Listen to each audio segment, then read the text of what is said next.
జై తెలంగాణ ఉద్యమ ఫలితంగా కాసు బ్రహ్మానందరెడ్డి తన యొక్క ముఖ్యమంత్రి పదవిని కోల్పోవడం జరిగింది. కాసు బ్రహ్మానంద యొక్క ముఖ్యమంత్రి స్థానంలో పివి నరసింహారావు మొట్టమొదటిసారిగా ఒక తెలంగాణ ప్రాంతానికి సంబంధించిన ఒక ముఖ్యమంత్రిని, అంటే తెలంగాణ ఉద్యమము అణచివేతలో భాగంగా ముఖ్యమంత్రి పదవిని మరొకరు బదిలీ చేయడం జరిగింది. ఆ బదిలీలో భాగంగా సమైక్యవాదం, అటు సమైక్యవాది కాకుండా ఇటు తెలంగాణవాది మధ్యస్థంగా ఉన్నటువంటి పివి నరసింహారావుకి, పైగా కాసు బ్రహ్మానందరెడ్డికి అనుచర వర్గంలో ఉన్నటువంటి పివి నరసింహారావుకి ముఖ్యమంత్రి పదవి ఇవ్వడం జరిగింది. సెప్టెంబర్ 30వ తారీఖు నాడు ముఖ్యమంత్రిగా పదవి బాధ్యతలు స్వీకరించడం జరిగింది. అలా ముఖ్యమంత్రిగా పదవి బాధ్యతలు స్వీకరించినటువంటి పివి నరసింహారావు కొన్ని కొత్త సంస్కరణలు కూడా ప్రవేశపెట్టాడు.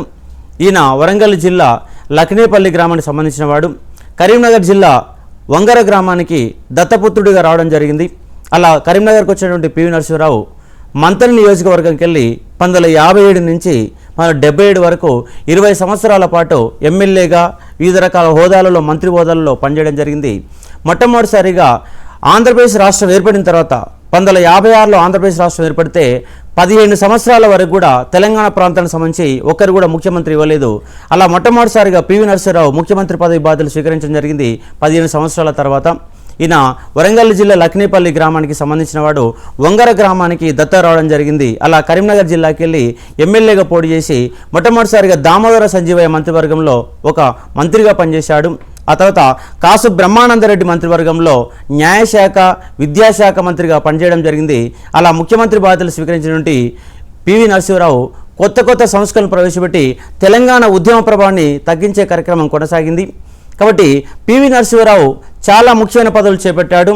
అటు రాష్ట్రంలో, ఇటు దేశంలో ప్రముఖ ఉన్నతమైన స్థానాలను కూడా అధిరోహించిన వ్యక్తి పివి నరసింహారావు. ఇలా పివి నరసింహారావు ముఖ్యమైన పదవులతో పాటు కేంద్రంలో విదేశాంగ మంత్రిగా, రక్షణ మంత్రిగా, హోంమంత్రిగా, ప్రణాళికా శాఖ మంత్రిగా, అలాగే 1991 నుంచి 96 వరకు ప్రధానమంత్రిగా భారతదేశంలో కొత్త సంస్కరణలు ప్రవేశపెట్టి భారతదేశాన్ని, అంటే ఇబ్బందులు పడుతున్నటువంటి భారతదేశంలో ఆర్థిక వ్యవస్థ పరంగా ఇబ్బందులు పడుతున్నటువంటి భారతదేశాన్ని తన యొక్క కొత్త రకమైనటువంటి విధానాల ద్వారా ఒక ప్రొఫెసర్కి ఆర్థిక శాఖ మంత్రి పదవి బాధ్యతలు అప్పచెప్పేసి భారతదేశ ఆర్థిక వ్యవస్థను కాపాడిన వ్యక్తి కూడా పివి నరసింహారావుగా మనం చెప్పుకోవచ్చు. 1991 నుంచి 96 వరకు పనిచేయడం జరిగింది. ఆయన ఒక రాజకీయవాదే కాదు, ఒక ప్రముఖ సాహితీవేత్త. దాదాపుగా 17 భాషలలో ఆయనకు ప్రావీణ్యం ఉన్నటువంటి వ్యక్తి ఎవరంటే మన యొక్క పివి నరసింహారావు. ఆయన హిందీలో ఉన్నటువంటి 1000 పడగలు అనే గ్రంథాన్ని హిందీ భాషలోకి సహస్రపన్ అనే పేరుతోటి తర్జుమా చేయడం జరిగింది. అదేవిధంగా అచ్చమైన తెలంగాణ మాండలిక భాషలో గొల్ల రామవ్వ అనే ఒక తెలంగాణ భాషలో ఆయన ఒక కథను కూడా రాయడం జరిగింది. అదేవిధంగా ఫాన్ లక్ష్తో కౌన్ గోతో అనే ఒక మరాఠీ నవలని అబల పేరుతోటి తెలుగులోకి అనువదించాడు. అదేవిధంగా ఆయన యొక్క పర్సనల్ బయోగ్రఫీ ది ఇన్సైడర్, లోపలి మనిషి పేరుతోటి తెలుగులో కూడా తర్జుమా చేయడం జరిగింది. ఆ విధంగా పివి నరసింహారావు ముఖ్యమైన పదవులని చేపడుతూ భారతదేశ గమనాన్ని, ఆంధ్రప్రదేశ్ గమనాన్ని కాదు, భారతదేశ యొక్క గమనాన్ని కూడా నిర్దేశించినటువంటి ఏకైక తెలుగువాడు పివి నరసింహారావు. అదేవిధంగా తెలంగాణ ప్రాంతానికి సంబంధించి మొట్టమొదటి ముఖ్యమంత్రి. తెలంగాణ ప్రాంతానికి సంబంధించి టోటల్గా ఆంధ్రప్రదేశ్ మొత్తం 56 నుంచి 2014 కాలంలో 57 సంవత్సరాల కాలంలో తెలంగాణ ప్రాంతానికి వెళ్ళి ముఖ్యమంత్రులైన వాళ్ళు కేవలం 4 మాత్రమే ఉన్నారు. దాంట్లో అసలైన తెలంగాణ ప్రాంతానికి సంబంధించిన ముగ్గురు వ్యక్తులు ఉన్నారు. 4వ వ్యక్తి జనగం వెంగళరావు. మొట్టమొదటిసారిగా తెలంగాణ ప్రాంతానికి వెళ్ళి ముఖ్యమంత్రి బాధ్యతలు స్వీకరించిన వ్యక్తి పివి నరసింహారావు. ఆ తర్వాత కృష్ణా జిల్లా యొక్క ప్రాంతానికి సంబంధించి ఖమ్మం జిల్లాకు వచ్చి స్థిరపడినటువంటి ఒక వ్యక్తి ఎవరంటే జలగం వెంగళరావు. 73 నుంచి 78 వరకు ముఖ్యమంత్రిగా పదవి బాధ్యతలు నిర్వహించాడు. ఆ తర్వాత 78 నుంచి 80 వరకు తెలంగాణ ప్రాంతానికి సంబంధించిన మరొక వ్యక్తి మర్రి చెన్నారెడ్డి ముఖ్యమంత్రిగా బాధ్యత స్వీకరించారు. ఆ తర్వాత 80 నుంచి 82 వరకు టంగుటూరు రంజయ్య మరొక ముఖ్యమంత్రిగా పనిచేశాడు. మళ్ళీ 89 నుంచి 90 వరకు మర్రి చెన్నారెడ్డి మరోసారి ముఖ్యమంత్రిగా బాధ్యత స్వీకరించారు. అంటే టోటల్గా 57 సంవత్సరాల కాలంలో తెలంగాణ ప్రాంతం వాళ్ళు ముఖ్యమంత్రిగా పనిచేసింది కేవలము 5 సంవత్సరాలు మాత్రమే. దాంట్లో జలగం వెంగళరావు 2 కలిపితే 10 సంవత్సరాల కాలం వరకు పనిచేయడం జరిగింది. కాబట్టి తెలంగాణ గడ్డ మీద అసెంబ్లీ ఉన్నది తెలంగాణ గడ్డ మీద సెక్రటేరియట్ ఉన్నది, తెలంగాణ ప్రాంతానికి అడ్మినిస్ట్రేషన్ కొనసాగుతుంది. కానీ తెలంగాణ ప్రాంతం వాళ్ళకి మాత్రం అధికార వ్యవస్థలో ఎక్కడ కూడా భాగస్వామ్యం అనేది కనిపించలేదు. జై తెలంగాణ ఉద్యమం ఫలితంగా కాసు బ్రహ్మానందరెడ్డి పదవికెళ్ళి తొలగించి పివి నరసింహారావుని పదవి మీద కూర్చోబెట్టడం జరిగింది. కానీ అదే పివి నరసింహారావు జయాంధ్ర ఉద్యమం ఫలితంగా కేవలం 15 నెలల 23 రోజులు మాత్రమే ముఖ్యమంత్రిగా పనిచేసి ఆయన కూడా పదవికెళ్ళి తొలగించడం అనేది జరిగింది. కాబట్టి ముఖ్యమంత్రిగా పివి నరసింహారావు అధికారంలోకి వచ్చిన తర్వాత ముఖ్యమైన కొన్ని సంస్కరణలు ప్రవేశపెట్టాడు. ఆ సంస్కరణలు ఏమిటంటే, ఒకటి, మొట్టమొదటిసారిగా ఆయన ప్రవేశపెట్టినది భూ సంస్కరణ చట్టం. 1970 నుంచి 70వ దశకం నుంచి శ్రీమతి ఇందిరాగాంధీ భూ సంస్కరణ ప్రత్యేకమైన చట్టాలు తీసుకొచ్చిన భాగంగా మనకి ఆంధ్రప్రదేశ్లో కూడా భూ సంస్కరణ చట్టాలు తీసుకొచ్చాడు. కాబట్టి భూగర్భిష్ట పరిమితి చట్టాన్ని తీసుకొచ్చిన కారణంగా ఒక వ్యక్తి 54 ఎకరాల కంటే ఎక్కువగా ఉండకూడదని చెప్పేసి మొట్టమొదటిసారిగా అసెంబ్లీలో ఒక ప్రత్యేకమైనటువంటి ఆర్డినెన్స్ జారీ చేశాడు. సెప్టెంబర్ నెలలో, మార్చి నెలలో ఆర్డినెన్స్ జారీ చేసి దాన్ని సెప్టెంబర్ నెలలో అమల్లోకి తీసుకురావడం జరిగింది. ఇలా భూ ఆర్డినెన్స్ చట్టం తీసుకొచ్చిన కారణంగా ఆంధ్ర భూస్వామ్య వర్గం పివి నరసింహారావు మీద కక్ష కట్టడం జరిగింది. ఇలాంటి సమయంలోనే 1972 ఫిబ్రవరి 14వ తారీఖు నాడు ములికీ నిబంధనలు రాజ్యాంగ విరుద్ధం అంటూ హైకోర్టులో ఉన్నటువంటి ఐదుగురు బెంచ్తో ఉన్నటువంటి ఒక తీర్పునివ్వడం జరిగింది. దాంట్లో 4 హైకోర్టు యొక్క ప్రధాన న్యాయమూర్తులు అనేవాళ్ళు, హైకోర్టు యొక్క న్యాయమూర్తులు అనేవాళ్ళు ములికీ నిబంధనలు రాజ్యాంగ విరుద్ధం అని చెప్తే, ఒక న్యాయమూర్తి కొండా మాధవరెడ్డి మాత్రము ములికీ నిబంధనలు రాజ్యాంగబద్ధమే అని చెప్పేసి ఆయన తీర్పునివ్వడం జరిగింది. కాబట్టి ఫిబ్రవరి 14వ తారీఖు నాడు, మొదలు 72 ఫిబ్రవరి 14వ తారీఖు నాడు ములికీ నిబంధనలపై హైకోర్టు వ్యతిరేకమైన తీర్పు ఇస్తే, ఆ తీర్పు మీద అప్పుడే అదే సమయంలో తెలంగాణ ప్రాంతంలో ఎన్నికలు రావడం జరిగింది. ఆ ఎన్నికల నేపథ్యంలో పివి నరసింహారావుని ఈ యొక్క కేసు విషయాన్ని, ములికీ నిబంధనలు రాజ్యాంగ విరుద్ధం అన్న ఒక కేసు విషయాన్ని సుప్రీంకోర్టులో సవాలు చేయమని చెప్పేసి ఆమె సలహా ఇవ్వగా, మన ముఖ్యమంత్రిగా ఉన్నటువంటి పివి నరసింహారావు సుప్రీంకోర్టులో ఆ యొక్క కేసుని సవాలు చేయడం జరిగింది. అలా సుప్రీంకోర్టులో ఆ కేసులు వాదనలు వినిపించిన వ్యక్తి అంటే కే నరసింహారావు. కే నరసింహారావు ఎవరంటే పివి నరసింహారావు యొక్క వియంకుడు. ఆయన సుప్రీంకోర్టులో కేసును వాదిస్తే 1972 అక్టోబర్ 3వ తారీఖు నాడు 5 న్యాయమూర్తులు బెంచ్ స్పష్టమైన తీర్పు ఇచ్చినది. ఆ తీర్పు ఏంటంటే, ములికీ నిబంధనలు రాజ్యాంగబద్ధమే. 1957 ఉద్యోగ చట్టం చెల్లనప్పుడు ఆ చట్టాన్ని రద్దు చేసినప్పుడు దానికంటే ముందున్నటువంటి 1919 చట్టం అనేది చెల్లనేరుతున్నది. కాబట్టి ములికీ నిబంధనలు రాజ్యాంగబద్ధమే అని చెప్పేసి సుప్రీంకోర్టు 1972 అక్టోబర్ 3వ తారీఖు నాడు రాజ్యాంగబద్ధమని తీర్పిచ్చినది. ఈ తేదీ చాలా ముఖ్యమైన తేదీ, గుర్తుపెట్టుకోవాలి. అభ్యర్థులందరూ కూడా కంపల్సరీ గుర్తుపెట్టుకున్న తేదీ. మనకు 1972 అక్టోబర్ 3వ తారీఖు నాడు సుప్రీంకోర్టు తీర్పు. దానితో పాటు 2009 అక్టోబర్ 9వ తారీఖు నాడు కూడా సుప్రీంకోర్టు తీర్పు వచ్చినది. అంటే 2009 అక్టోబర్ 9వ తారీఖు వచ్చిన తీర్పు ఏంటంటే 14F అని వచ్చింది. 14F ప్రకారం హైదరాబాదులో ఉన్న పోలీసు ఉద్యోగాలకి అందరూ ఎలిజిబుల్ కలిగి ఉంటారు. ప్రమోషన్ల విషయంలో అందరూ కూడా ఎలిజిబుల్ ఉంటారని సుప్రీంకోర్టు యొక్క తీర్పు యొక్క సారాంశం. అంటే ఈ తీర్పు వ్యతిరేకంగా వచ్చింది. 2009 అక్టోబర్ 9వ తారీఖు నాడు తీర్పు తెలంగాణ సమాజానికి వ్యతిరేకంగా వస్తే, మళ్ళీ 72 అక్టోబర్ 3వ తారీఖున వచ్చిన తీర్పు తెలంగాణ సమాజానికి అనుకూలంగా రావడం జరిగింది. కాబట్టి ఈ అనుకూలంగా వచ్చిన తీర్పు జయాంధ్ర ఉద్యమానికి కారణమైంది. కాబట్టి ఈ యొక్క జయాంధ్ర ఉద్యమం అనేది కారణంగా మారిన నేపథ్యంలో ఈ యొక్క సుప్రీంకోర్టు యొక్క తీర్పు పివి నరసింహారావు భూ సంస్కరణ చట్టాన్ని వెలుగులో తీసుకొచ్చిన కారణంగా, ఈ రెండింటి కారణాల వల్ల సీమాంధ్రలో ఉన్నటువంటి భూస్వామ్య వర్గము ఒక కృత్రిమ ఉద్యమాన్ని నడపడానికి తెరపైకి తీసుకొచ్చింది. ఆ కృత్రిమ ఉద్యమే జయాంధ్ర ఉద్యమం. జయాంధ్ర ఉద్యమం యొక్క ప్రధానమైన ఉద్దేశం ఏంటంటే, నెంబర్ 1 కండిషన్ ఏమిటంటే, ఒకవేళ ఆంధ్రప్రదేశ్ను కొనసాగించాలంటే తెలంగాణ ప్రాంతానికి ఎలాంటి రక్షణలు కల్పించాల్సిన అవసరం లేదు. రక్షణలు లేని ఆంధ్రప్రదేశ్నన్నా కొనసాగించండి, లేదంటే ప్రత్యేకంగా ఆంధ్ర రాష్ట్రాన్న ఏర్పాటు చేయాలని చెప్పేసి ఆంధ్ర ఉద్యమాన్ని, జయాంధ్ర ఉద్యమాన్ని కొంతమంది సీమాంధ్రవాదులు తెరపైకి తీసుకురావడం జరిగింది. ఇలా 1972 అక్టోబర్ 3వ తారీఖు నాడు సుప్రీంకోర్టు తీర్పు నేపథ్యంలో అక్టోబర్ 18వ తారీఖు నాడు జయాంధ్ర ఉద్యమాన్ని ప్రారంభించారు కొంతమంది యొక్క సీమాంధ్రవాదులు. కాబట్టి గుర్తుపెట్టుకోవాలి. ఇలా ఉద్యమం మొదలైన నేపథ్యంలో జయాంధ్ర ఉద్యమం పెద్ద ఎత్తున కొనసాగడం అనేది మొదలుపెట్టినది. కాకపోతే ఇది ఒక కృత్రిమ ఉద్యమం. ఎప్పుడైతే తెలంగాణ ప్రాంతానికి రక్షణలు అయితే రద్దు చేయగానే ఈ ఉద్యమం ఆగిపోవడం అనేది జరిగింది. ఈ యొక్క ఉద్యమం అనేది దాదాపుగా సంవత్సర కాలం పాటు కొనసాగింది. 1972 అక్టోబర్ నెల నుంచి 1973 సెప్టెంబర్ 21వ తారీఖు నాడు 6 సూత్రాల పథకాన్ని శ్రీమతి ఇందిరాగాంధీ పార్లమెంటులో ప్రవేశపెట్టడంతో ఈ యొక్క జయాంధ్ర ఉద్యమం అనేది ఆగిపోవడం అనేది జరిగింది. ఇలా జై ఆంధ్ర ఉద్యమం మొదలు కాగానే ఆ ఉద్యమం యొక్క ప్రభావాన్ని తగ్గించడం కోసము శ్రీమతి ఇందిరాగాంధీ ప్రవేశపెట్టిన పథకమే 5 సూత్రాల పథకం. 1972 నవంబర్ 27వ తారీఖు నాడు పార్లమెంటులో శ్రీమతి ఇందిరాగాంధీ ప్రవేశపెట్టిన పథకమే 5 సూత్రాల పథకం.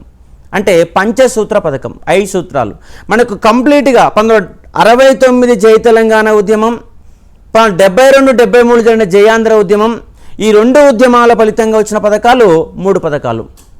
ఒకటి 8 సూత్రాల పథకం, రెండవది పంచసూత్ర పథకం, మూడవది షట్సూత్ర పథకం. దాన్నే 6 సూత్రాల పథకంగా మనం పిలవడం అనేది జరుగుతుంది.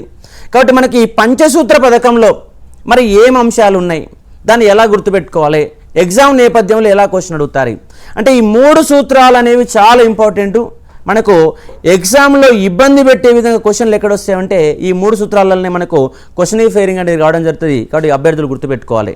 అంటే ఈ పంచసూత్ర పథకంలో పంచసూత్రాలలో ఏమున్నాయి అంటే నెంబర్ 1లో కూడా ఉద్యోగ అంశాలు ఉన్నవి, నెంబర్ 2లో కూడా ఉద్యోగ అంశాలు ఉన్నవి, నెంబర్ 3లో కూడా ఉద్యోగ అంశాలు ఉన్నవి, నెంబర్ 4లో ఉన్న అంశాలు ఏమిటంటే విద్యా సౌకర్యాలకు సంబంధించిన అంశాలు, నెంబర్ 5లో కూడా ఉన్నటువంటి అంశాలు ఏంటంటే శాంతి భద్రతలకు సంబంధించిన అంశాలు. ఆల్రెడీ యొక్క పంచసూత్ర పథకం మీద మన టీఎస్పీఎస్సీ అంటే పోలీస్ డిపార్ట్మెంట్ వాళ్ళు నిర్వహించినటువంటి ప్రిలిమినరీ ఎగ్జామ్లో కూడా ఈ యొక్క నేపథ్యంలో క్వశ్చన్ అడగడం జరిగింది.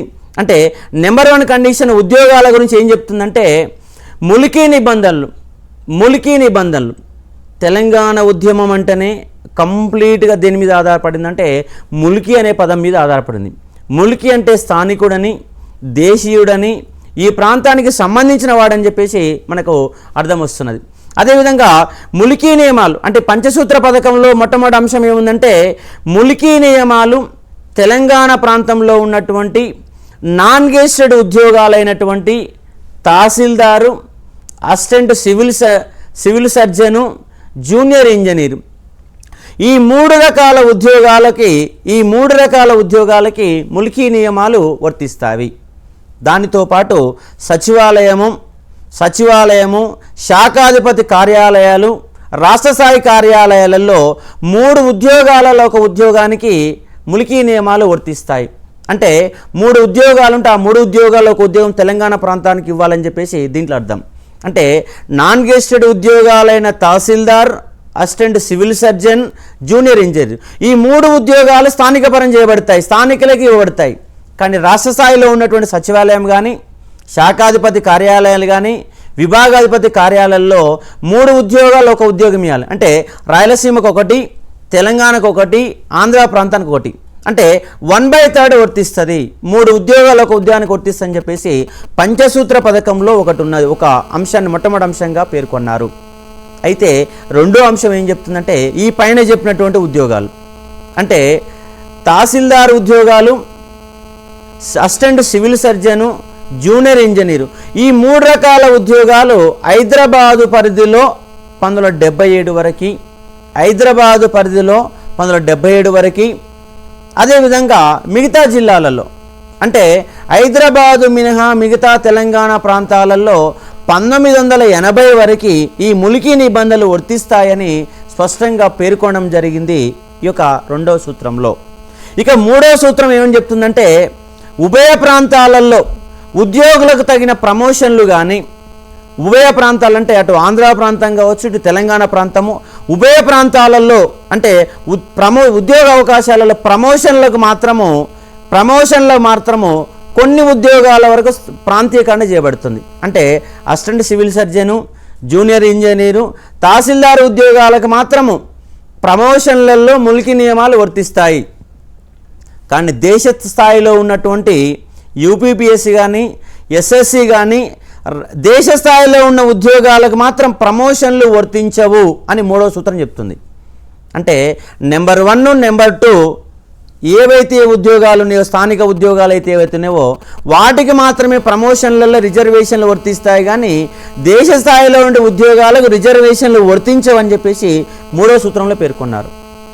ఇక 4వ సూత్రం ఏం చెప్తుందంటే, సాంకేతిక వృత్తిపరమైన విద్యాలయాలలో వృత్తిపరమైన విద్యాలయాలు అంటే నగరంతో సహా అన్నీ ఉన్నటువంటి కాలేజీలలో సీట్లన్నీ కూడా స్థానికులకి ఇవ్వబడతాయి. అంటే తెలంగాణ ప్రాంతంలో ఉన్నటువంటి విద్యా సౌకర్యాలని తెలంగాణ ప్రాంతానికి ఇవ్వబడతాయి, కానీ అదనంగా కొన్ని సీట్లు సృష్టిస్తారు. అలా సృష్టించినటువంటి సీట్లు మాత్రము అందరికీ వర్తిస్తాయి. అంటే అటు తెలంగాణ అటు ఆంధ్ర ప్రాంతానికి అందరికీ వర్తిస్తాయని చెప్పేసి 4వ సూత్రం చెప్తున్నది. అంటే ఉదాహరణకి తెలంగాణ ప్రాంతంలో 100 సీట్లు ఉన్నాయి, ఆ 100 సీట్లు తెలంగాణ వరకే ఇస్తారు, కానీ అదనంగా మనకు 30 సీట్లు కొత్తగా క్రియేట్ చేస్తారు. 30 పాఠశాలలు లేదంటే 30 సీట్లు కొత్తగా క్రియేట్ చేస్తారు. ఆ 30 సీట్లు మాత్రం అందరికీ వర్తిస్తాయని చెప్పేసి సూత్రమే పంచసూత్రాలలో ఉన్నటువంటి 4వ సూత్రం. పంచసూత్రాలలో ఉన్నట్టు 5వ సూత్రం ఏమని చెప్తుందంటే, జంట నగరాలలో ఆంధ్ర తెలంగాణ 2 ప్రాంతాలకు సంబంధించినటువంటి ఉమ్మడి బలగాలు ఉంటాయి అని స్పష్టంగా పేర్కొన్నది 5వ సూత్రంలో. ఇక్కడ అర్థం చేసుకోవాలి. ఇక్కడ అంటే మనకు 5 సూత్రాల పథకంలో హైదరాబాదులో ఉమ్మడి బలగాలు అంటే శాంతి భద్రత నిర్వహించే పోలీసు ఉద్యోగాలు 2 ప్రాంతాలకు సంబంధించిన ఉండాలని చెప్పేసి 5వ సూత్రంలో పేర్కొన్నారు. అదే సూత్రాన్ని మళ్ళీ ఆర్టికల్ 371Dలో 6 సూత్రాల పథకంలో భాగంగా 14Fలో పేర్కొనడం జరిగింది. అంటే 14F కంటే ముందు జరిగింది ఎక్కడ జరిగిందంటే 5 సూత్రాల పథకంలో భాగంగానే జరిగిన అంశాన్ని విద్యార్థులు గమనించాలి. కాబట్టి ఎగ్జామ్ పాయింట్ ఆఫ్లో ఉన్నటువంటి 5 సూత్రాలలో కంపల్సరీగా ఎగ్జామ్లో ఒక క్వశ్చన్ అనేది కంపల్సరీగా వస్తున్నది. ఎగ్జామ్లో మనం ఆల్రెడీ ఈ యొక్క స్థానిక ఉద్యోగాలైన tahsildar, assistant civil surgeon, junior engineer ఈ 3 ఉద్యోగాలు హైదరాబాద్ పరిధిలో 77 వరకు, మిగతా జిల్లాలో 80 వరకు వర్తిస్తాయని చెప్పేసి మన ఎస్ఐ ఎగ్జామ్ ప్రిలిమినరీ ఎగ్జామ్లో ఈ క్వశ్చన్ అడగడం జరిగింది. కాబట్టి మీరు అభ్యర్థులు బాగా కాన్సన్ట్రేషన్ చేసి గుర్తుపెట్టుకోవాలి. 5 సూత్రాలల్లో 1, 2, 3 సూత్రాలు, మొట్టమొదటి 3 సూత్రాలు ఉద్యోగాలకు సంబంధించిన అంశాలకు సంబంధించినవి. 4వ అంశం ఏంటంటే విద్యా సౌకర్యాలకు సంబంధించినవి. 5వ అంశం ఏంటంటే హైదరాబాదులో ఉన్నటువంటి శాంతి భద్రతలకు సంబంధించిన అంశాలని చెప్పేసి గుర్తుపెట్టుకునే ఒక ప్రయత్నం చేయండి. ఇది 5 సూత్రాల పథకానికి సంబంధించిన అంశాలు. అయితే మనకు 5 సూత్రాల పథకం తర్వాత ఉద్యమాలు అలాగే కొనసాగినవి. ఆ ఉద్యమాల ప్రభావాన్ని తగ్గించడానికి కొంత ప్రయత్నం కూడా చేశారు. దానిలో భాగంగా మనము దానికంటే ముందు కొందరు వ్యక్తుల యొక్క కొన్ని పర్సనల్ బయోగ్రఫీ ఒక చూసే ప్రయత్నం చేద్దాం. ఉదాహరణకు మనకు కొండా లక్ష్మణ బాబూజీ 69 ఉద్యమంలో మొట్టమొదటిసారిగా రాజీనామా చేసినటువంటి మొట్టమొదటి మంత్రి. తర్వాత కాలంలో కేసీఆర్ కానీ, తర్వాత కాలంలో కోమటిరెడ్డి వెంకటరెడ్డి కానీ, తర్వాత కాలంలో జూపల్లి కృష్ణారావు కానీ, వీళ్ళందరికీ రాజీనామాల రూటును చూపించిన మొట్టమొదటి వ్యక్తి అంటే కొండా లక్ష్మణ బాబూజీ.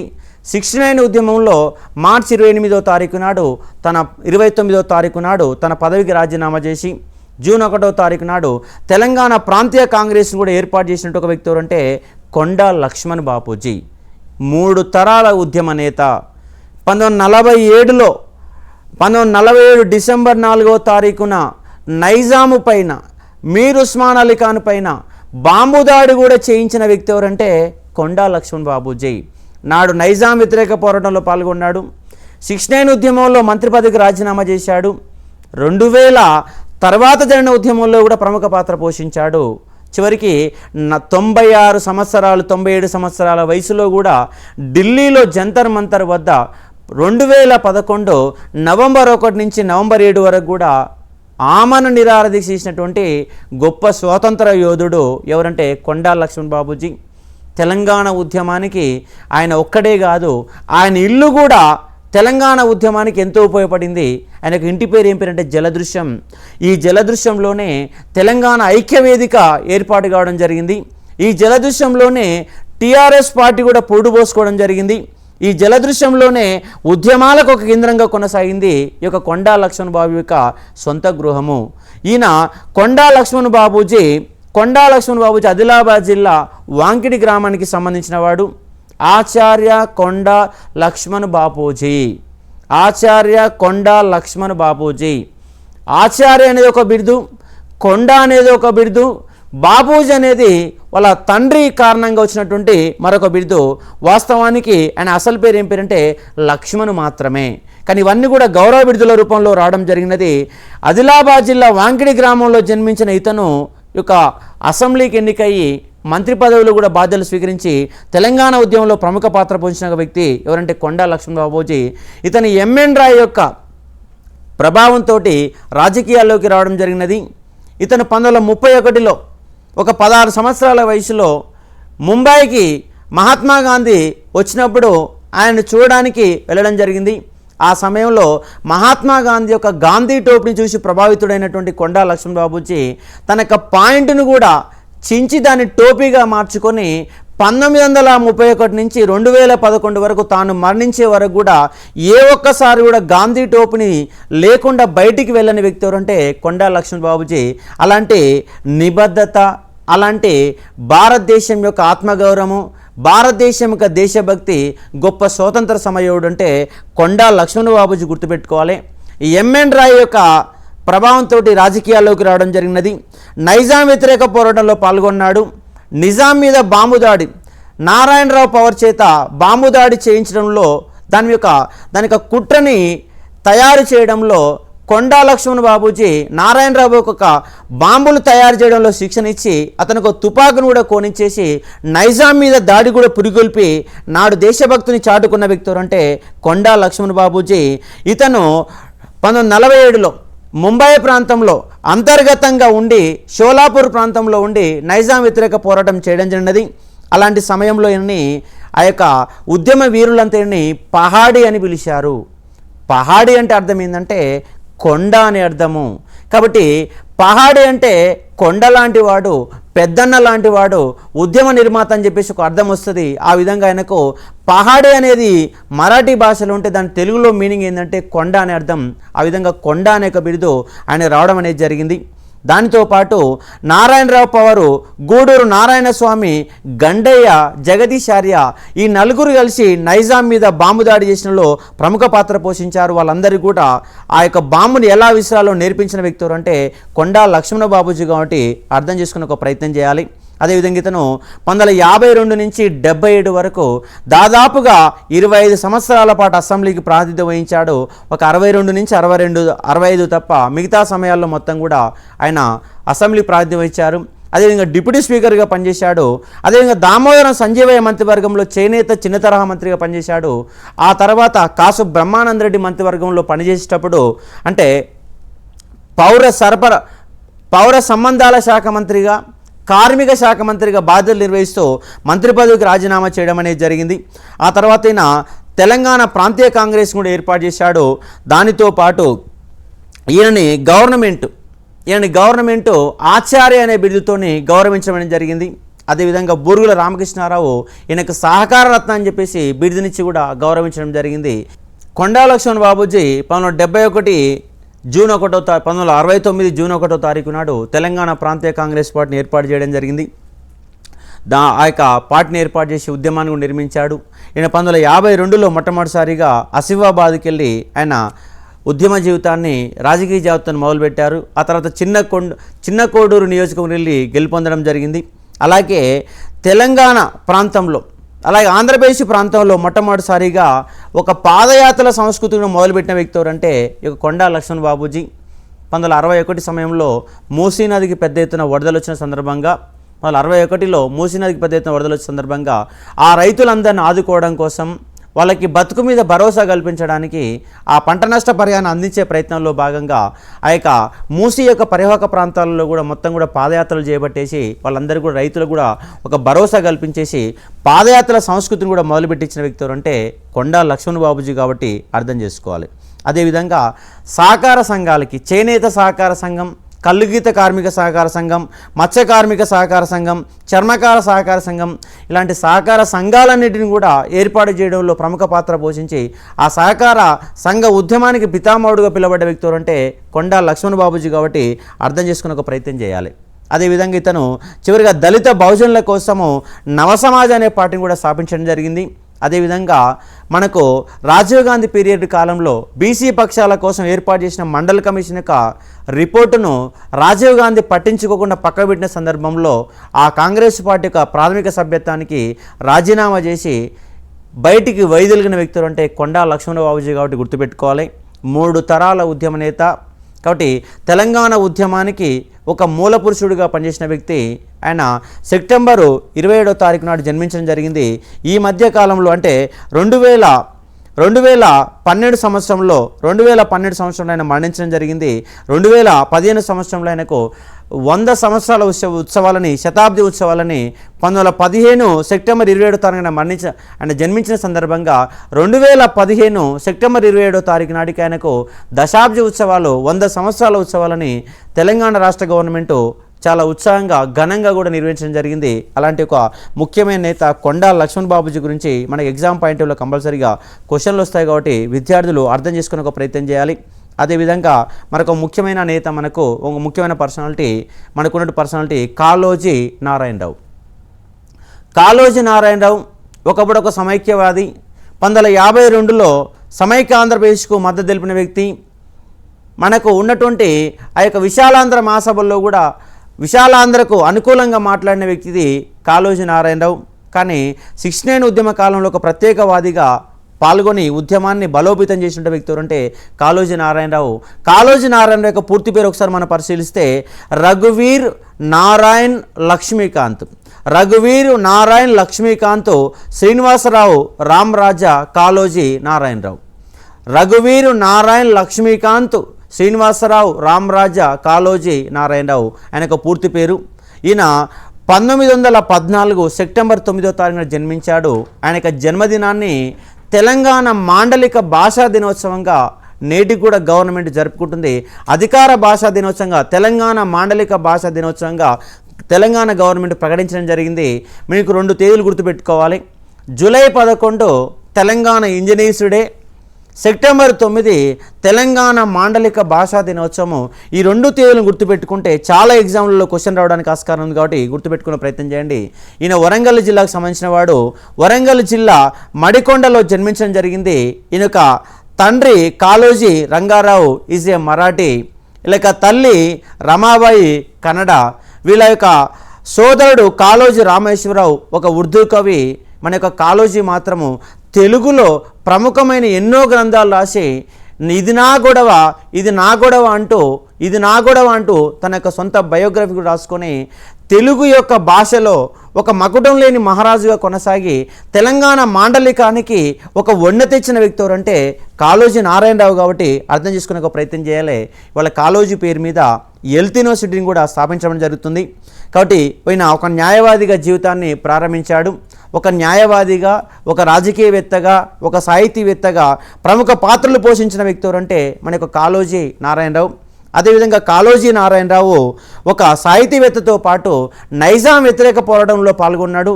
1938లో ఒకసారి, 1943లో 2.5 సంవత్సరాలు, 1947లో 1 సంవత్సరం పాటు జైలు జీవితాన్ని కూడా గడిపిన వ్యక్తి ఎవరంటే ఈ యొక్క కాళోజీ నారాయణరావు. కాబట్టి అర్థం చేసుకునే ఒక ప్రయత్నం చేయండి. అలాగే 1952 గైరుములికి ఉద్యమంలో కూడా పాల్గొనడం జరిగింది. అదేవిధంగా 1969 ఉద్యమంలో తెలంగాణ రచయితల సంఘాన్ని కూడా ఏర్పాటు చేసి ఆ కమిటీ చైర్మన్ కూడా పనిచేసిన వ్యక్తి అంటే ఈ యొక్క కాళోజీ నారాయణరావు. కాబట్టి గుర్తుపెట్టుకునే ప్రయత్నం చేయాలి. ఒకసారి ఒక పోలీస్ అధికారి కాళోజీ నారాయణ గురించి ఈ విధంగా ఆయన ప్రశ్నించాడట.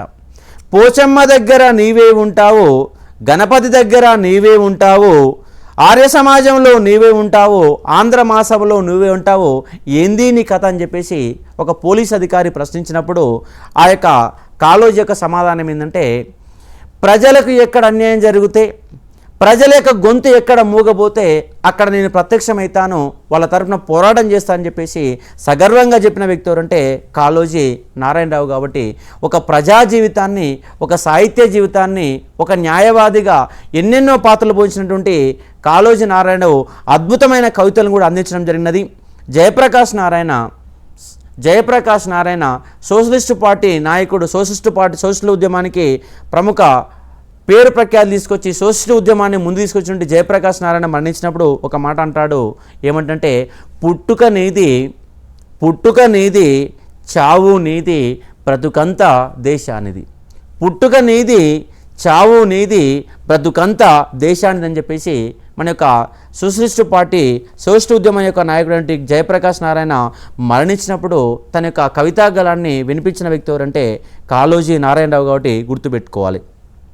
అదేవిధంగా ఆయన ఒక మాట అంటాడు, ప్రాంతేతరులు దోపిడీ చేస్తే పొలిమేర దాకా తన్ని ధర్ముతాం. ప్రాంతేతరులు దోపిడీ చేస్తే పొలిమేర దాకా తన్ని దంతం. ప్రాంతం వాడే దోపిడీ చేస్తే ప్రాణాలతో పాతర పెడతాం. ప్రాంతం వాడే దోపిడీ చేస్తే ప్రాణాలతో పాతర పెడతామని చెప్పేసి ఒక ప్రాంతం వాడు మోసం చేస్తే ఏ విధంగా మనం ఏం చేయాలనేది ఒక ప్రజలకు ఒక ఉద్బోధన చేసిన వ్యక్తులు అంటే కాళోజీ నారాయణరావు కాబట్టి అర్థం చేసుకునే ప్రయత్నం చేయాలి. అదేవిధంగా తెలుగు భాష మీద కూడా ఆయన మమకారాన్ని ప్రకటించుకున్నాడు. ఒకసారి ఏమంటాడంటే, తెలుగు బిడ్డవరోరి తెలుగు మాట్లాడుటకు, తెలుగు బిడ్డవరోరి తెలుగు మాట్లాడుటకు సంకోచపడదవు సంగతేమిటిరా అన్య భాషలు నేర్చి ఆంధ్రంబు రాదంటూ సకలించు ఆంధ్రుడా చావెందుకురా అని చెప్పేసి ఇవాళ తెలుగు సమాజం కూడా చిన్న చిన్న ఇంగ్లీష్ పదాలతోటి ఇవాళ అమ్మ అని చెప్పేసి కడుపు నిండా పెంచుకోవాల్సినటువంటి తల్లులు ఇవాళ అమ్మ కాదు నాన్న మమ్మీ అని చెప్పేసి ఇవాళ పిల్లలకు నేర్పుతున్నారు. అది కాదు, మన యొక్క తెలుగు భాషని సగర్వంగా మాట్లాడాలని చెప్పేసి ఆయన చెప్తాడు. అంటే ఈ యొక్క నేపథ్యం ఎప్పుడు వచ్చిందంటే 1921లో హైదరాబాదులో ఒక సమావేశం జరిగితే ఆ సమావేశంలో తెలుగులో మాట్లాడిన సందర్భంగా మరాఠీ వాళ్ళు ఆవేదన చేసిన సందర్భంగా ఇలాంటి ఒక పద్యాన్ని ఆయన చెప్పడం అనేది జరిగింది. తెలుగు బిడ్డవరోరు తెలుగు మాట్లాడటకు సంకోచపడదవు సంగతేమిటిరా అన్య భాషలు నేర్చి ఆంధ్రంబు రాదంటూ సకలించు ఆంధ్రుడా చావెందుకురా అని చెప్పేసి ఆయన స్పష్టంగా పేర్కొనడం అనేది జరిగింది. అదేవిధంగా మనకు నైజాం వ్యతిరేక పోరాటంలో బైరాన్పల్లిలో, వరంగల్ జిల్లా బైరాన్పల్లిలో ఈ యొక్క తెలంగాణ ఈ యొక్క రజాకారు మూకలు అనేవి ఒకేసారి ఒక 88 మంది తెలంగాణ సాయుధ పోరాట వీరుల్ని కాల్చి చంపిన సందర్భంగా ఒక అద్భుతమైన కవిత చెప్పడం జరిగింది. మన కొంపలార్చిన మన స్త్రీలను చెరిచిన, మన స్త్రీలను చేర్చిన, మన పిల్లలను చంపి మనల్ని బంధించిన మానవవాదములను మండలాధీశులను మర్చిపోకుండా గుర్తించుకోవాలి. కసియారిపోకుండా బుసకొట్టు చుండాలి. కాలంబు రాగానే కాటేసి తీరాలని చెప్పేసి ఆయనకు అద్భుతమైన కవితను చెప్పడం జరిగింది. మన ఎగ్జామ్లో క్వశ్చన్ అడుగుతారు, కాలంబు రాగానే కాటేసి తీరాలి అని ఎవరు పేర్కొన్నారని చెప్పేసి ఎగ్జామ్లో క్వశ్చన్ అడుగుతారు. కాబట్టి ఎగ్జామ్ పాయింట్ ఆఫ్ వ్యూలో గుర్తుపెట్టుకోవాలి. అదేవిధంగా ఆయన ఏమంటాడంటే, అక్షర రూపం దాల్చిన సిరా చుక్క లక్ష మెదళ్లకు కదలిక. అక్షర రూపం దాల్చిన సిరా చుక్క లక్షల మెదళ్లకు కదలిక అని చెప్పేసి అద్భుతంగా ఒక కవితాక్షరాన్ని అందించిన వ్యక్తి ఎవరంటే కాళోజీ నారాయణరావు. అదేవిధంగా ఆయన ఏమంటే, సాగిపోవుటే జీవితం ఆగిపోవుటే మరణం అని చెప్పేసి తన వ్యాఖ్యాన సందర్భాన్ని కూడా ఉపయోగించుకొని అన్ని సందర్భాల్లో కూడా కవితాత్వ హృదయంతో స్పందించిన వ్యక్తి ఎవరంటే కాళోజీ నారాయణరావు. ఈయనకు 1992లో భారత గవర్నమెంట్ పద్మభూషణ్ అవార్డుతోని సన్మానించడం జరిగినది. అదేవిధంగా ఆయన ఎన్నో గ్రంథాలు, ఎన్నో అవార్డులు అందుకున్నాడు. 1952లో మొట్టమొదటిసారిగా ఈయన కాంగ్రెస్ పార్టీ తరఫున ఎంపీగా పోటీ చేసి పీడీఎఫ్ పార్టీ చేతిలో ఆయన ఓడిపోవడం జరిగింది. అదేవిధంగా 1978లో సత్తెనపల్లి నియోజకవర్గ ఎన్నికలకి జలగం వెంగళరావు మీద పోటీ చేసి ఓడిపోవడం జరిగింది. అదేవిధంగా ఉపాధ్యాయ నియోజకవర్గం తరపున ఎమ్మెల్సీగా శాసనసభకు ఆయన ప్రాతినిధ్యం వహించాడు. కాబట్టి ఇవాళ ఆయన యొక్క జన్మదినోత్సవాన్ని మనం ఇవాళ ఘనంగా తెలంగాణ మాండలిక భాషా దినోత్సవంగా జరుపుకోవడం జరుగుతుంది. అదేవిధంగా 2015 సంవత్సరానికి సంబంధించి కాళోజీ యొక్క స్మారక పురస్కారము అమ్మంగి వేణుగోపాల్కి ఇవ్వడం జరిగింది. అదేవిధంగా 2016 సంవత్సరానికి సంబంధించి మహబూబ్నగర్ యొక్క జిల్లాకు సంబంధించిన ఒక కవికి ఈ యొక్క కాళోజీ యొక్క పురస్కారము అందించడం అనేది జరిగింది. ఇక్కడ గుర్తుపెట్టుకోవాలి. అదేవిధంగా ఈయన తెలంగాణ విమోచన సమితిని కూడా స్థాపించి 1969 ఉద్యమంలో తమ యొక్క పేరును నిలుపుకోవడం జరిగింది. అదేవిధంగా ఎన్నో అవార్డులు రివార్డులు వచ్చాయి. ఈయన యొక్క పర్సనల్ బయోగ్రఫీ ఇది నా గొడవ. అదేవిధంగా ఖలీల్ జిబ్రాన్ రాసినటువంటి ది ప్రొఫైట్ అనే ఒక గ్రంథానికి ఆయనకు ఉత్తమ అనువాద గ్రహీత. ఖలీల్ జిబ్రాన్ రాసిన ది ప్రొఫైట్ అనే గ్రంథాన్ని జీవన గీత పేరుతో ఆయన అనువాదం చేశాడు. ఆ అనువాద రచయితకి ఆయనకు ఉత్తమ అనువాద రచయితగా అవార్డు కూడా రావడం జరిగింది. ఈయన 2002 నవంబర్ 13వ తారీఖు నాడు మరణించాడు. ఈయన మరణించినప్పుడు మన దాశరథి రంగాచార్య ఒక మాట అంటాడు. ఏమంటాడంటే, చెమ్మగిలిన కనులలో కమ్మలెన్నో చదివాను అతివోలే ఉండి అవని విడిచి వెళ్ళినావు అని చెప్పేసి ఈయన మీద కవితాత హృదయంతో దాశరథి రంగాచార్య పేర్కొనడం జరిగింది. కాబట్టి ఇలా పివి నరసింహ యొక్క పర్సనల్ బయోగ్రఫీ కానీ, కొండా లక్ష్మణ బాబుజీ యొక్క పర్సనల్ బయోగ్రఫీ కానీ, అదేవిధంగా మదన్ మోహన్ మనకు తెలంగాణ ప్రజాసమితి అలాగే తెలంగాణ పీపుల్స్ కన్వెన్షన్ని ఏర్పాటు చేసినటువంటి మదన్ మోహన్ కూడా మన తెలంగాణ ప్రాంతానికి సిద్దిపేట ప్రాంతానికి చెందిన ఒక లాయరు, తెలంగాణ ప్రజాసమితిని ప్రారంభించిన ఒక న్యాయవాది, తెలంగాణ ఉద్యమాన్ని పరుగులెత్తించిన ఒక వ్యక్తి. చివరికైనా 1970వ సంవత్సరం 70లో జరిగినటువంటి మధ్యంతర ఎన్నికల్లో సిద్దిపేటకు వెళ్ళి ఎమ్మెల్యేగా గెలుపొంది, ఆ తర్వాత 72లో గెలుపొంది, 78లో గెలుపొంది, అదేవిధంగా 1982లో ఎన్టీఆర్ టీడీపీ పార్టీ రాజకీయ పార్టీ పెట్టినప్పుడు కూడా ఆ సందర్భంలో కూడా గెలుపొంది అసెంబ్లీలో ప్రతిపక్ష నాయకుడిగా పాత్ర పోషించిన వ్యక్తులు అంటే అనంతల మదన్ మోహన్. ఈయన 1932లో జన్మించడం జరిగింది. ఈయన కేసీఆర్ యొక్క రాజకీయ గురువు. కేసీఆర్ 1978లో రాజకీయాల్లోకి వచ్చినప్పుడు మదన్ మోహన్ యొక్క శిష్యుడిగానే రాజకీయాల్లోకి రావడం జరిగినది.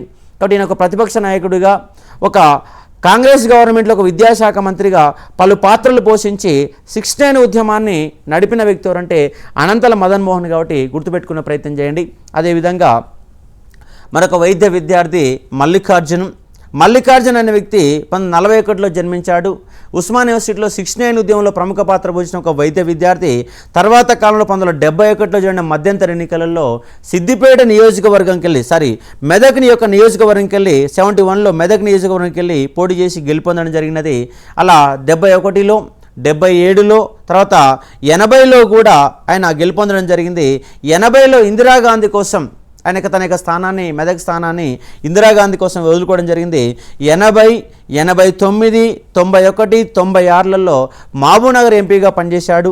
అదేవిధంగా ఇందిరాగాంధీ గవర్నమెంట్లో, రాజీవ్ గాంధీ గవర్నమెంట్లో, పివి నరసింహరావు యొక్క గవర్నమెంట్లో, ఇవన్నీ గవర్నమెంట్లలో ఒక కేంద్ర మంత్రిగా, రైల్వే శాఖ మంత్రిగా, వివిధ రకాల హోదాలలో విద్యా సాంఘిక సంక్షేమ మంత్రిగా హోదాలలో పనిచేసిన వ్యక్తులు అంటే మల్లికార్జున్ గౌడ్. ఇతను ఒక వైద్య విద్యార్థి. 69 ఉద్యమాన్ని పరుగులు పెట్టించిన ఒక విద్యార్థి మల్లికార్జున్ గౌడ్. గుర్తుపెట్టుకునే ప్రయత్నం చేయండి. అదేవిధంగా పులివీరన్న ఈయన కూడా 69 ఉద్యమంలో ప్రముఖ పాత్ర పోషించిన ఒక ఉద్యమకారుడు. అలాగే మహబూబ్నగర్కి వెళ్ళి ఎమ్మెల్యేగా గెలుపొందాడు. అదేవిధంగా మనకు కోట్ల విజయభాస్కర్ యొక్క మంత్రివర్గంలో ఒక మంత్రిగా పనిచేశాడు. అదేవిధంగా 2004 నుంచి 2009 వరకు మహబూబ్నగర్కి వెళ్ళి ఒక ఎమ్మెల్యేగా పనిచేసిన వ్యక్తి ఎవరంటే పులివీరన్న. ఈ యొక్క పులివీరన్న ఈయనకు ఉన్నటువంటి పులి అనే ఒక బిరుదు ఇచ్చింది ఎవరంటే మర్రి చెన్నారెడ్డి ఇవ్వడం జరిగింది. ఆ విధంగా ఆ యొక్క గౌరవ బిరుదుతోనే పులివీరన్నగా ఆయన బతకడం జరిగింది. ఆయన చివరిగా 2004లో ఎమ్మెల్యేగా గెలుపొంది ఇటీవల కాలంలో ఆయన మరణించిన వ్యక్తి ఎవరంటే పులివీరన్న. అదేవిధంగా సంగం లక్ష్మీబాయి ఒక ఎంపీగా పనిచేశారు, ఒక ఎమ్మెల్యేగా పనిచేశారు, ఒక మంత్రిగా పనిచేసి ఒక భారతదేశ స్వాతంత్ర సమరంలో ప్రముఖ పాత్ర పోషించిన వ్యక్తి ఎవరంటే సంగం లక్ష్మీబాయి. ఈ సంగం లక్ష్మీబాయి జన్మస్థలము రంగారెడ్డి జిల్లా గట్కేసర్ ప్రాంతానికి సంబంధించిన ఒక మహిళ. ఈమె ఉన్నవ లక్ష్మీబాయి యొక్క శారదానికేతనంలో చదువుకొని 1927 సైమన్ కమిషన్ వ్యతిరేక ఉద్యమంలో పాల్గొన్నది. అలాగే 1942 క్విట్ ఇండియా ఉద్యమంలో పాల్గొని ఆ తర్వాత 1952లో బాన్సువాడకి వెళ్ళి ఎమ్మెల్యేగా గెలుపొంది 57 ఒక ఎమ్మెల్యేగా గెలుపొంది బూరుగుల రామకృష్ణ గవర్నమెంట్లో ఉప మంత్రిగా పనిచేయడం జరిగింది. అంటే వాళ్ళ 13 మంది ఏమో క్యాబినెట్ మినిస్టర్లు, మిగతా 8 మంది ఉపమంత్రులు అనేవాళ్ళు ఉండేవాళ్ళు. అదే ఉపమంత్రిగా పనిచేసింది 1952 నుంచి ఉపమంత్రిగా పనిచేసిన ఒక మహిళ ఎవరంటే సంగం లక్ష్మీబాయి. ఆ తర్వాత 57లో 62లో 67లో జాతీయ కాంగ్రెస్ పార్టీ తరపు నుంచి మెదక్ యొక్క నియోజకవర్గ లోక్సభ సభ్యురాలుగా పనిచేసింది. 69 ఉద్యమ కాలంలోకి ఎంపీగా ఉండి తమ రాజీనామా లేఖను కూడా మరి చెన్నారెడ్డికి అందించిన ఒక మహిళ ఎవరంటే సంగం లక్ష్మి కాబట్టి గుర్తుపెట్టుకునే ఒక ప్రయత్నం చేయాలి. ఈమె యొక్క రాసిన గ్రంథం పేరు ఏంటంటే నా జైలు జ్ఞాపకాలు అనుభవాలు.